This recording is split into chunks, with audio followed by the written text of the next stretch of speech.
up in a hospital bed. The paramedics report, it said this.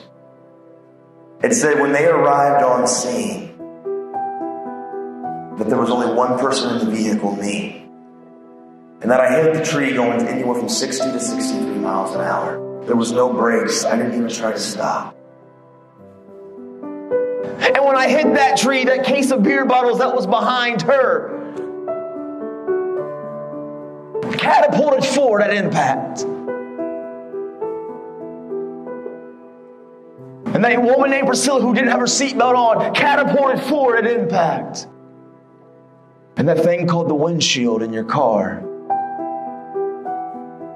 and that case of beer bottles met with Priscilla in between.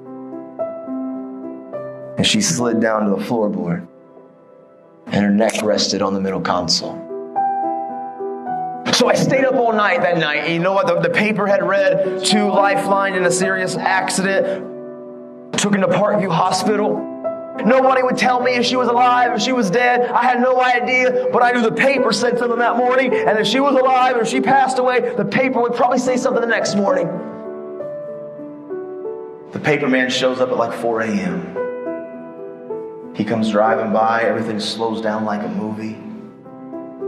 He rolls the window, he throws the paper, it hits, boom.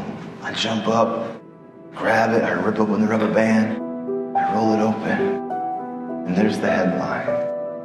Crash victim dies.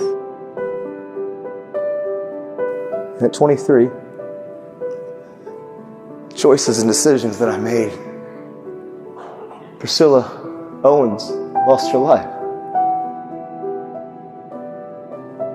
She was a mother of 2, she was a daughter, and she was a sister.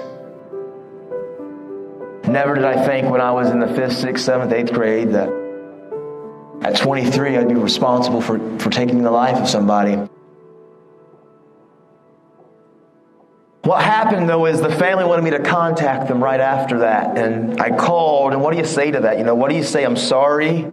But I called, and the family said, Nathan, well, listen, Priscilla was sober. It was her vehicle. We can't put all the blame on you, which I didn't agree with. I was solely to blame. I was the driver. I don't care how drunk I was. It was my fault. But they said, listen, there's no reason for 2 families to be destroyed. We want you to know that we love you, even though we don't know you. We forgive you, even though we don't know you. But do us a favor. Just try to make the world a better place. Try to don't let Priscilla die for nothing. Just make a difference. I got 11 years of my prison sentence knocked off. 11 years. I left prison. And when I left there, I got a letter from the governor's office that said that this young man he's serious about his change and he's trying to overcome and he's impacting and inspiring. I got this letter, this paper. That I left the prison. I was leaving the prison in street clothes. I left 11 years early. I came home 5 years ago. 5 years ago, I came home. And I was on a mission, man.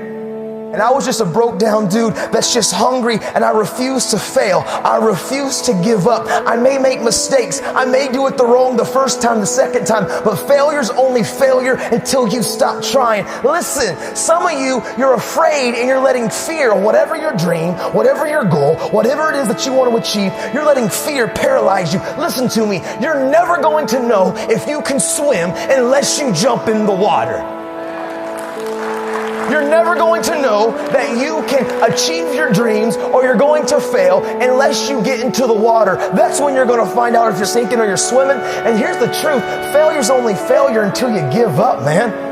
You don't have to get it right the first time. It's not about perfection. And so some of you, maybe you struggled and you've messed up and you've relapsed, or you've made some hiccups. And even some of us that aren't struggling with addiction, you've made some poor business choices, some poor relationship choices. You've struggled. I'm telling you what, it's not about perfection. It's about progress. Keep putting one foot in front of the other. Giving up is not an option. Giving up on your loved ones is not an option. Giving up on your sobriety is not an option.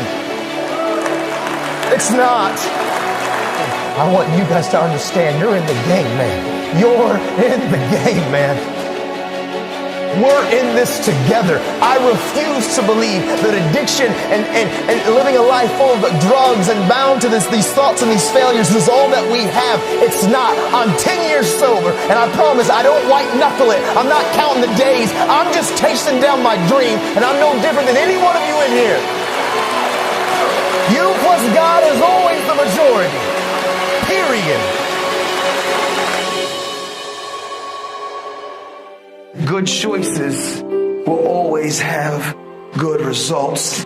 And I was making a lot of bad choices and a lot of bad decisions. And I was basing my value, my worth, off your opinions. And I learned something. Listen to me, everybody in here, I want you to understand something. Your value is never based off any of the opinions of anybody in this room. Who cares what anybody thinks or says about you? They are not your merit system. They are not your system of worth. You are who you say you are by your actions. But the choices and the decisions that we make have consequences, good or bad. And when I went to prison, at 23, listen, I came from a broken family. I had been labeled and unmarked and identified. I had battled hurts and pains and wounds. I had suicidal thoughts and I had battled self-harming. Drugs and alcohol had consumed me. I had lost all dreams and goals. I felt like I had made too many mistakes to change. Listen, I felt like I had every reason to say, you know what, life is too tough, and I quit. I live with these three principles, and I promise you, man, they will change everything about who you are. Hard work works, make good choices, good things happen, and value people. I decided 10 years ago, literally, when this all happened, and I went to prison, I was like, you know what? I want to make this promise. I want to keep it to this family. I come from a lot of brokenness. I don't know where to start, but what I do know is the importance of the choices that I make. And so literally, I wrote the word, change the world, and I slapped it on my little prison cell window, and every single day I woke up and I realized, make good choices, great things happen. Aim small, miss small. Make good choices, great things happen. You see, every choice that I can make, listen, I can't control what you think about me. I can't control your opinion of me. I can't control what you say about me, but I control how I react, respond, and what I do with my life. I'm in control of my life. I don't let external factors control me. I'm in control of my life. Because sometimes life can be tough. Life can be challenging. And sometimes the obstacles in front of you seem like they're too big and it's easier just to lay down. But you know what I remembered? I remember when my dad used to look at me when a kid and said, listen, Nathan, life is never going to give you anything, but if you make it and if you build it, nobody can take it from you. Because hard work and tenacity and refusing to quit and chasing your dream, you'll get there, I promise you. Maybe you don't hit the stars, but you'll land on the moon. You don't give up and you go after it and you stop caring about the opinions of people around you.